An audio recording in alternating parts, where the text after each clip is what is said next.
Sir आपको पता है सर आईसीआई ने बहुत ज्यादा अनएक्सपेक्टेड रिजल्ट निकाला है, बहुत ज्यादा अनफेयर रिजल्ट निकाला है। सर आपको एक बात बताता हूं, सर मेरे दोस्तों को एक्सपेक्टेड था कि उनके 30 की लाइन में मार्क्स आएंगे एएफएम में, एंड सर मुझे भी यही एक्सपेक्टेड था कि मेरे भी 30 की लाइन में मार्क्स आएंगे एएफएम में। सर मेरे दोस्तों के मार्क्स आ गए सर 45-50 अप्रोक्सीमेटली, सर मेरे मार्क्स आए सर 35। सर इसका मतलब तो यही है ना सर, मेरे फ्रेंड्स को आईसीआई ने 10-15 मार्क्स की ग्रेस दी है एंड उनको पास कर दिया। सर मुझे ग्रेस यहां पर नहीं दी गई। सर जितने एक्सपेक्टेड मार्क्स थे सर मेरे को उतने मार्क्स ही मिले।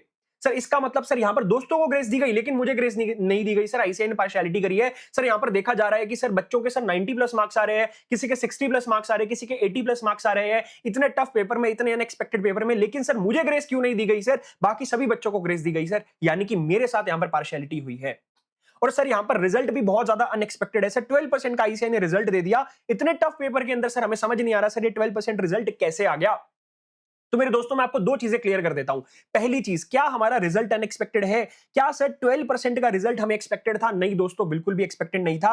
यहां पर ऑब्वियसली सर आईसीआई ने लीनिएंट मार्किंग करी है, लीनिएंट चेकिंग करी है, एंड इसके अलावा आईसीआई ने कहीं ना कहीं बच्चों को ग्रेस मार्क्स डेफिनेटली दी है, तभी जाकर आपका यहां पर जो रिजल्ट है सर वो इंप्रूव हुआ है। अदरवाइज ग्रुप 1 का 12% रिजल्ट बिल्कुल भी नहीं आ सकता था। सर दूसरी बात, सर क्या आईसीआई ने पार्शियलिटी करी है? सर दूसरे बच्चों को सर यहां पर ग्रेस दी गई लेकिन मुझे नहीं दी गई।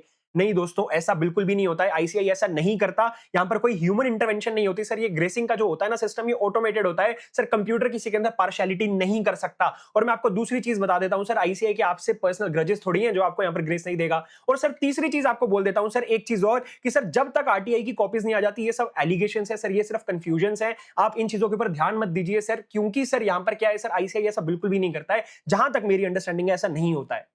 सर अभी क्या इन बातों का कोई फायदा है? क्या ये बातें सोचने का फायदा है कि सर दोस्तों को ग्रेस मार्क्स मिल गए, सर हमें ग्रेस मार्क्स नहीं मिले? नहीं सर, ये सब सोचने का कोई फायदा नहीं है। तो सर यहां पर आपको क्या करना है सर, आपको आरटीआई कॉपीज मंगवानी है। आपको समझना है सर क्या गलती आपने करी, फिर उसको इंप्रूव करना है। इवन मैं तो बोलूंगा सर अपने फ्रेंड्स की आरटीआई कॉपीज भी निकलवाइए, उनको बोलिए सर प्लीज आरटीआई कॉपीज निकलवा के दीजिए, फिर कंपेयर करिए एंड देन इंप्रूवमेंट करने की कोशिश करिए। अब सर हम कुछ यहां पर इंपॉर्टेंट बातें करेंगे सर। यस डेफिनेटली आपका 12% जो है वो अनएक्सपेक्टेड रिजल्ट आया। और सर आपको एक चीज बता देता हूं सर, एएफएम टफ आया था, ये चीज तो हमें पता है सर, एएफएम बहुत ज्यादा टफ आया था। लेकिन सर क्या एएफएम की वजह से बच्चों ने अपना ऑडिट खराब किया? Yes sir. सर मैंने बहुत सारी मार्कशीट्स ऐसी देखी जिसके अंदर देखा जा रहा था सर कि भैया एएफएम के अंदर बच्चे के मार्क्स आ रहे हैं 25, तो ऑडिट में आ रहे हैं सर 32 मार्क्स। तो भैया इसमें क्या समझ में आता है सर? उस स्टूडेंट ने क्या करा सर, एएफएम के ट्रॉमा के अंदर जो है वो ऑडिट अपना खराब कर दिया। और सर उस बच्चे की मैंने प्रीवियस मार्कशीट देखी तो भैया ऑडिट में पास था। प्रीवियस मार्कशीट में उसके 50 मार्क्स आ रहे हैं ऑडिट में, या फिर ऐसे 45 मार्क्स आ रहे हैं। लेकिन इस बार क्या हुआ सर, इस बार 20 की लाइन में आ रहे हैं या फिर 30 की लाइन में आ रहे हैं। ऐसा क्यों हुआ? क्योंकि सर एएफएम बहुत ज्यादा टफ था, तो उसके ट्रोमा ने क्या करा सर, आप अपने आप को संभाल नहीं पाए और आपने अपना ऑडिट जो है वो खराब कर दिया। सर यहां पर क्या करता है आईसीआई? सर आईसीआई आपका ना पेशेंस लेवल टेस्ट करता है। सर ये बात तो मैंने आपको सर एग्जाम के इमीडिएटली अगले दिन, जैसे ही हमारा एएफएम का एग्जाम हुआ था, उसके बाद मैंने इमीडिएटली आपको ये चीज बता दी थी कि सर अभी एएफएम को भूल जाओ, बहुत ज्यादा टफ पेपर था, हमें पता है पूरे इंडिया के लिए टफ था। अभी आपको आगे बढ़ना है, ऑडिट के लिए प्रिपेयर करना है, बिकॉज सर एएफएम में लीनिएंट मार्किंग होगी, ये चीज हमने आपको बोली थी।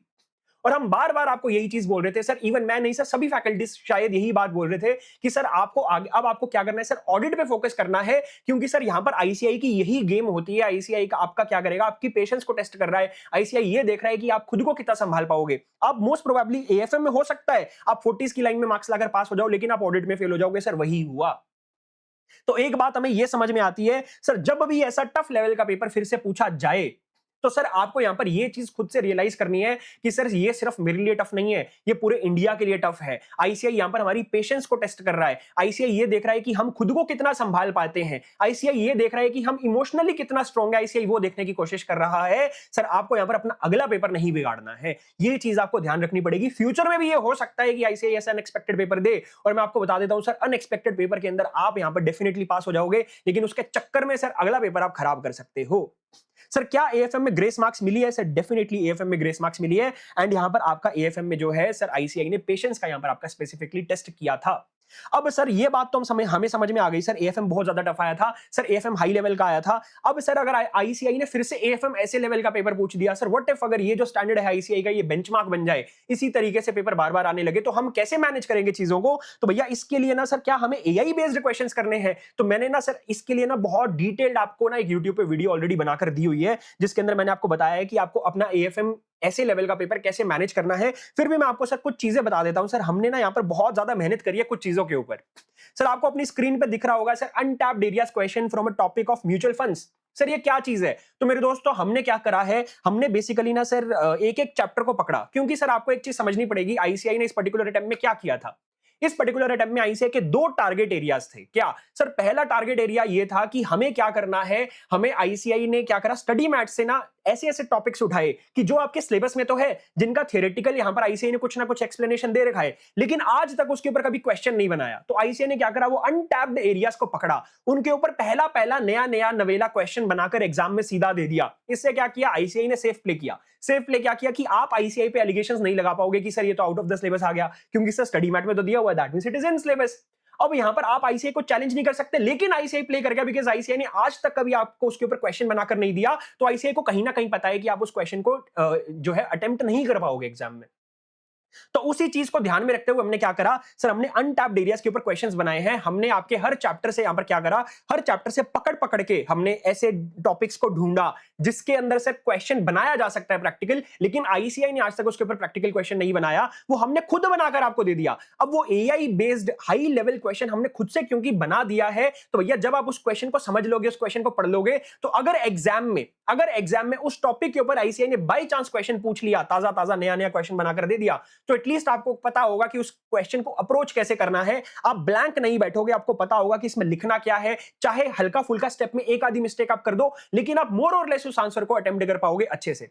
तो सर यहां पर मैं आपको कुछ ग्लिम्स दिखा देता हूं सर, ये अनटैप्ड एरियाज में, जैसे सर ट्रैकिंग एरर, ये ट्रैकिंग एरर के ऊपर हमने क्वेश्चन बना दिया, आज तक नहीं बना हुआ था सर। ये तो चलो आसान सा टॉपिक है, मैं आपको और भी चीजें दिखाता हूं सर, और भी बहुत बढ़िया बढ़िया, जैसे सर सोटिनो रेशो। सोटिनो रेशो नाम से सर एक टॉपिक है आपके म्यूचुअल फंड चैप्टर में, पोर्टफोलियो मैनेजमेंट में भी है सर। ये सोटिनो रेशो होता क्या है सर? बेसिकली जैसे आपका शार्प रेशो है ना सर, वैसे ही सोटिनो रेशो होता है। इसमें डाउनवर्ड स्टैंडर्ड डिविएशन को कंसीडर किया जाता है। इसके ऊपर कोई भी प्रैक्टिकल क्वेश्चन नहीं है सर, हमने इसके ऊपर एक हाई लेवल प्रैक्टिकल क्वेश्चन बना दिया है, और सर ऑब्वियसली उसके साथ में सॉल्यूशंस भी दिए हैं। तो भैया अगर आपने ये क्वेश्चन देख लिया तो आपको पता है सोटिनो रेशो का अगर एग्जाम में क्वेश्चन आता है तो कैसे आपको अटेम्प्ट करना है सर। इसके अलावा और भी बहुत सारे सर, जैसे टोटल एक्सपेंस रेशो का भी हमने क्वेश्चन बनाया, उसके अंदर प्लान कंपैरिजन को बीच में हमने घुसाया है कि भैया टोटल एक्सपेंस रेशो का काम क्या होता है। टोटल एक्सपेंस रेशो आपको ये बताता है बेसिकली कि कौन सा म्यूचुअल फंड बेटर है, कौन सा प्लान बेटर है। तो सर प्लान कंपैरिजन का हमने यहां पर भी कंपोनेंट घुसा दिया है सर। इसके अलावा मैं आपको और भी दिखाता हूं सर, जैसे नेक्स्ट अगर आप टॉपिक देखेंगे सर, ट्रेल कमीशन के ऊपर भी हमने बनाया। ट्रेल कमीशन आपको लगेगा सर ये तो आसान सा टॉपिक है, हालांकि इसके ऊपर कोई क्वेश्चन नहीं है, लेकिन मेरे दोस्तों इतना आसान नहीं है। ये जो क्वेश्चन हमने बनाया ना, इसके अंदर सर एक सर्कुलर लूप घुसाई है सर। ये सर्कुलर लूप आप इतनी आसानी से सॉल्व नहीं कर पाओगे, इसके अंदर पूरी प्योर प्रैक्टिकल नॉलेज आपको नहीं जरूरी है, उसके बाद आप इसको सॉल्व कर पाओगे सर। इसके अलावा सर हमने मास्टर लेवल क्वेश्चंस भी बनाए हैं, और भी कुछ नॉर्मल क्वेश्चंस भी, मतलब ये अनटैप्ड एरियाज के जैसे गोल्ड डीटीएफ पे भी क्वेश्चन बनाया गया सर। इसके अलावा सर हमने और भी टॉपिक्स हैं सर, जैसे कि ये देखिए सर, फिक्स्ड मैच्योरिटी प्लान्स के ऊपर भी क्वेश्चन बनाया गया है, ठीक है। एंड सर इसके अलावा सर आर्बिट्राज फंड, तो बहुत सारे अनटैप्ड एरियाज के ऊपर हमने यहाँ पर क्वेश्चन बनाए हैं। एंड सर इसके अलावा हमने मास्टर लेवल क्वेश्चंस भी बनाए सर। मास्टर लेवल क्वेश्चंस मैं आपको दिखाता हूं सर। मास्टर लेवल क्वेश्चंस हमने क्या सोचकर बनाया, सो बेसिकली ना आईसीआई ने क्या करा, जो एक दूसरी चीज आईसीआई ने ये करी थी कि जो आपके एग्जिस्टिंग कॉन्सेप्ट है ना, उसके अंदर प्रैक्टिकल लाइफ का तड़का घुसा दिया। फॉर एग्जांपल जैसे सर आपको पता है कि सर हमें एनुअलाइज रिटर्न कैसे निकालना होता है, सिंपल प्रोपोर्शन की मदद से। पहले होल्डिंग पीरियड रिटर्न निकालो, उसके बाद एनुअलाइज रिटर्न हम निकाल लेते हैं। लेकिन इस बार आईसीआई ने ज्योमेट्रिक मीन पूछ लिया, यानी कि कैगर पूछ लिया, सीएजीआर, जो प्रैक्टिकली ज्यादा यूज होता है। बच्चों को आइडिया नहीं था, लेकिन अगर आईसीआई यहां पर सीएजीआर लिख देता एग्जाम में तो शायद बच्चा अटेम्प्ट कर लेता, लेकिन आईसीआई ने ज्योमेट्रिक मीन लिख कर दे दिया। सो दैट मींस यहां पर आईसीआई कर क्या रहा है, वो थोड़ा बहुत प्रैक्टिकल लाइफ के तड़के को भी घुसा रहा है। तो हमने यहां पर मास्टर लेवल क्वेश्चंस में क्या किया, आपका यहां पर ना, ये जब आप इस क्वेश्चन को पढ़ोगे ना, तो आपको लगेगा कि आपने एक रोलर कोस्टर राइड ले ली पूरे चैप्टर की।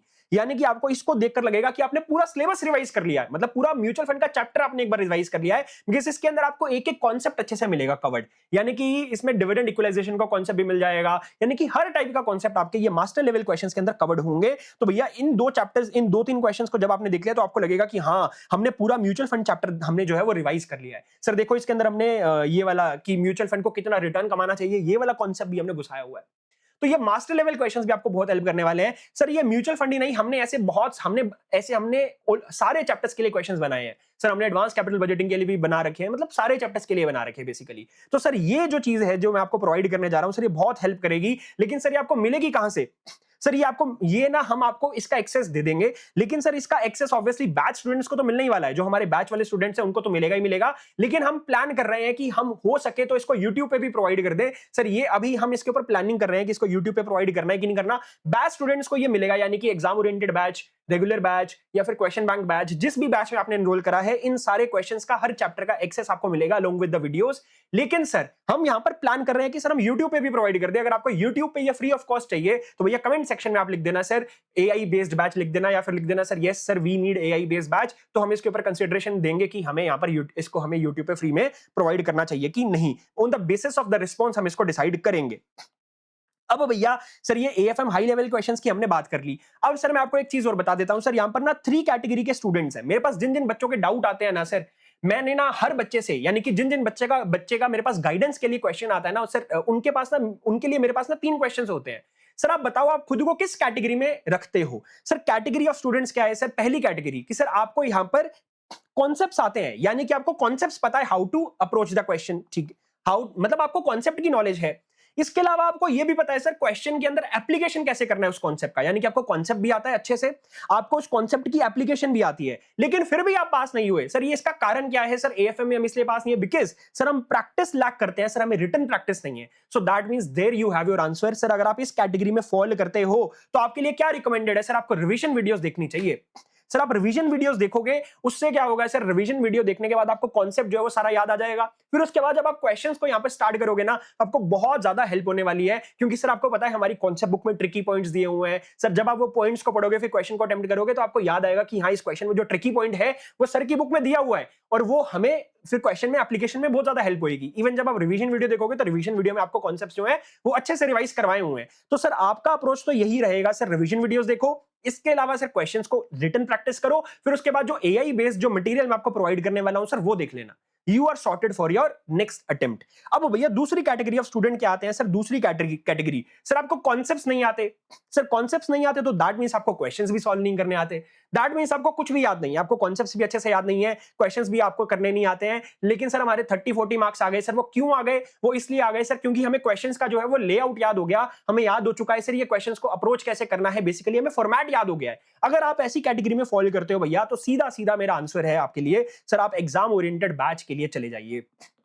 सर आप चाहे मेरा बैच लीजिए, चाहे किसी और फैकल्टी का बैच लीजिए, मैं आपको यहां पर ये नहीं बोल रहा सर मेरा ही बैच लीजिए, लेकिन ऑब्वियसली सर मैं आपको बस ये बता देता हूं सर, हमने एक एग्जाम ओरिएंटेड बैच जो है वो लॉन्च किया हुआ है सर। मेयरली 90 आवर्स के अंदर सर आपका पूरा का पूरा जो है एएफएम जो है हमने कंप्लीट करवाया है with detailed conceptual clarity, and every question is discussed in the class, यानी कि अप टू लेटेस्ट आपके जितने भी क्वेश्चंस है ना सर, वो सारे एडिशनल क्वेश्चंस भी आपको मिल जाएंगे। अब भैया 90 आवर्स के अंदर आपका बैच खत्म हो जाएगा सर। जब आपका ये बैच खत्म हो जाएगा फिर आपको एआई बेस्ड स्टफ भी कर लेना है, तो आप यहां पर एग्जाम रेडी हो जाओगे। सर तीसरी कैटेगरी के जो स्टूडेंट्स हैं, तीसरी कैटेगरी के वो कौन से हैं सर? जिनको कॉन्सेप्ट्स तो आते हैं लेकिन कॉन्सेप्ट्स को क्वेश्चंस में अप्लाई कैसे करना है सर हमें वो नहीं आता। यानी कि कॉन्सेप्ट तो हमें समझता है कि ये कॉन्सेप्ट क्या है, लेकिन सर जब क्वेश्चन करने बैठते हैं ना तो सर खत्म हो जाती है कहानी, तब हमें समझ नहीं आता कि सर स्टार्ट कैसे करें, खत्म कैसे करना है। सो भैया there we have a question bank batch for you sir. 50 hours के अंदर हमने आईसीआई का एक एक क्वेश्चन डिटेल में किया है। एंड माइंड यू मैं एक चीज बता देता हूं सर, यहां पर कुछ बच्चे क्वेश्चन बैंक बैच के रिलेटेड ना ये सोचते हैं कि सर प्लस माइनस करवाया होगा, ऐसा नहीं है मेरे दोस्त। क्वेश्चन बैंक बैच अगर आप देखोगे ना, उसमें ना हमने उस रेलेवेंट क्वेश्चन को समझने के लिए जितना रिक्वायर्ड कॉन्सेप्ट है वो भी हमने डिस्कस किया है सर। मैं एक चीज आपको बता देता हूं sir, being an AFM faculty sir, मेरे से ना सर एक काम नहीं होता सर, मैं आपसे प्लस माइनस करवा के सीधा क्वेश्चन सॉल्व करवा दूं, वो मुझे नहीं करना आता सर। अगर आप मेरा एमसीक्यू वीडियो भी देखोगे ना, एमसीक्यू मैराथन वीडियो भी देखोगे सर, उसके अंदर भी सर हमने एमसीक्यूज के अंदर भी ना उस पर्टिकुलर टॉपिक का कॉन्सेप्ट हमने पहले डिस्कस किया है, फिर एमसीक्यू को अप्रोच किया है सर। क्यों? बिकॉज सर बिना कॉन्सेप्ट के मेरे को पढ़ाना नहीं आता। I don't know how to teach without concept, मेरे को सर याद करवाना नहीं आता है सर। इसीलिए सर हम यहां पे इवन क्वेश्चन बैंक बैच के अंदर भी सर हमने कॉन्सेप्ट डिस्कस किए हैं, लेकिन सर ऑब्वियसली सर हमने उतना कॉन्सेप्ट डिस्कस किया है जितना उस क्वेश्चन को सॉल्व करने के लिए रिक्वायर्ड है। डेप्थ में ज्यादा नहीं होगा, जितना उस क्वेश्चन को सॉल्व करने के लिए रिक्वायर्ड होगा वो हमने डिस्कस किया है। तो क्वेश्चन बैंक बैच भी सर आपको ऐसा नहीं लगेगा कि sir merely plus minus sir ने करवा दिया ना सर। इवन आप डेमो लेक्चर देख सकते हैं, यूट्यूब पे डेमो लेक्चर अवेलेबल है, वो देखोगे, उसके बेसिस पे आप अपना डिसीजन बना सकते हो। तो मैंने आपको तीनों चीजें बता दी सर। एंड सर एक चीज और बता देता हूं सर, ये जो है ना, ये हमारे जो बैचेस हैं सर, हमारे बैचेस पे ना स्पेशल डिस्काउंट एक्सेट्रा चल रहा है, और सर ये स्पेशल डिस्काउंट जो है सर वो कल हमारे यहाँ पर 11:59 PM तक चलेगा, यानी कि 20 जून 11:59 तक हमारा स्पेशल डिस्काउंट ऑफर चल रहा है। एंड सर आपको फ्लैट 500 रुपीज का ऑफ मिलेगा। कितना?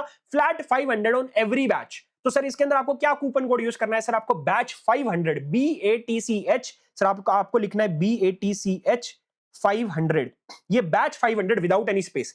Without any space batch 500 coupon code आप यूज करोगे तो आपको फ्लैट 500 रुपीज का डिस्काउंट मिल जाएगा सर सारे बैचेस पे। इवन अगर आप ऑडिट खरीदना चाहते हो तो ऑडिट में भी, एएफएम का खरीदना चाहते हो तो एएफएम में भी मिल जाएगा। सर इसके अलावा सर मैं यहां पर एक चीज प्लान कर रहा हूं सर, आप लोगों के लिए एक डिटेल्ड प्लानर ले आऊं सर, ताकि आप अपना May 26 जैसे पेपर को जो है वो मैनेज कर पाए। सर अगर आपको डिटेल्ड प्लानर चाहिए तो सर कमेंट सेक्शन में लिख देना सर डिटेल्ड प्लानर। मैं आप लोगों के लिए सर May 26 जैसे पेपर को मैनेज करने के लिए November 26 का प्लानर लेकर आ जाऊंगा। सर जितना भी आपके पास टाइम अवेलेबल है उसमें इफेक्टिवली अच्छे से आप मैनेज कर पाओगे। एंड सर वो प्लानर अगर आपने अच्छे से रिगरसली फॉलो कर लिया तो भैया आपको नवंबर 2026 के अंदर सीए बनने से कोई भी नहीं रोक सकता। आई होप मैंने आपकी सारी क्वेरीज जो है सर इस वीडियो के अंदर टेकअप कर ली है। एंड सर अगर आपको कोई और फर्दर क्वेरी हो तो मैं अपना फोन नंबर जो है सर वो पिंड कमेंट के अंदर डाल दूंगा सर, उसके ऊपर आप मेरे को रीच आउट कर सकते हैं, आप मुझे व्हाट्सएप पे मैसेज कर सकते हैं, आपकी क्वेरी का इमीडिएटली मैं रिस्पॉन्स करने की कोशिश करूंगा। एंड सर फर्दर अगर आपको कुछ और टॉपिक के ऊपर अगर कोई वीडियो चाहिए तो कमेंट में लिख देना सर, उसके ऊपर भी मैं वीडियो लाने की पूरी पूरी कोशिश करूंगा। मिलते हैं नेक्स्ट वीडियो के अंदर, take care, bye bye. And yes sir शुरू हो जाओ अब सर, एक आधे दिन की ब्रेक ले लो फिर उसके बाद शुरू हो जाओ नवंबर 26 के लिए। मिशन नवंबर 26 है हमारा, उसमें हम सीए बन के डेफिनेटली रहेंगे। मिलते हैं नेक्स्ट वीडियो के अंदर, टेक केयर, बाय बाय।